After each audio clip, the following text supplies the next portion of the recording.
ಆತ್ಮೀಯರೇ, ಎಲ್ಲರಿಗೂ ನಮಸ್ಕಾರ.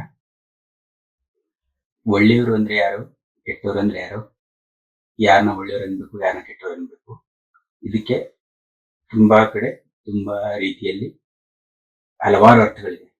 ಅಂದ್ರೆ ಅವರ ಧರ್ಮದ ಪರವಾಗಿರ್ಬೇಕು, ಸಜ್ಜನರಾಗಿರ್ಬೇಕು, ಸಾತ್ವಿಕವಾಗಿರ್ಬೇಕು, ಯಾರಿಗೂ ತೊಂದರೆ ಕೊಡಬಾರದು, ಈ ತರ ಹಲವಾರು ವ್ಯಾಖ್ಯಾನಗಳಿದೆ ಒಳ್ಳೆಯವರು.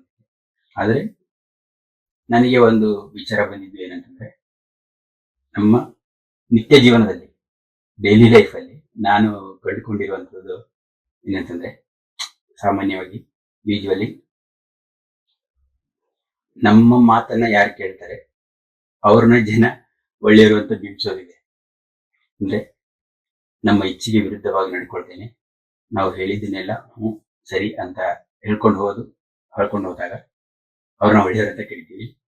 ನಾವು ಹೇಳಿದ್ದನ್ನ ಯಾರು ಕೇಳಲ್ವೋ ಅವ್ರನ್ನ ಕೆಟ್ಟವರು ಅಂತ ಗುರುತಿಸುವಂತ ಒಂದು ಪ್ಯಾರಾಮೀಟರ್ ಸಹಜವಾಗಿ ನಮ್ಮ ಸುತ್ತಮುತ್ತಲು ಡೈಲಿ ಲೈಫಲ್ಲಿ ಇದು ನಡೀತಾ ಇರುತ್ತೆ.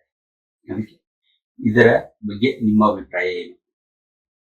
ಸಹಜವಾಗಿ ಇಷ್ಟೇ ಹೇಳೋದು, ನಾವು ನಮ್ಮ ಮಾತು ಕೇಳೋರೆಲ್ಲ ಒಳ್ಳೆಯವರೇ, ನಮ್ಮ ಮಾತು ಕೇಳಿ ಯಾರು ಕೇಳಲ್ವೋ, ನಾವು ಹೇಳಿದ್ದು ಯಾರು ಕೇಳಲ್ವೋ, ನಮ್ಮ ವಿಚಾರಗಳನ್ನ ಯಾರು ಒಪ್ಪಲ್ವೋ ಅವ್ರು ಕೆಟ್ಟವರು ಅನ್ನುವಂಥದ್ದು ವಿಚಾರ ಸಹಜವಾಗಿರುತ್ತೆ ಜನರಲ್ಲಿ. ಇದು ಸ್ವಲ್ಪ ಇಂಟ್ರೆಸ್ಟಿಂಗ್ ಆಗಿರುವಂತಹ ವಿಚಾರ ಮಾಡುವಂತಹ ಒಂದು ಮಾತು.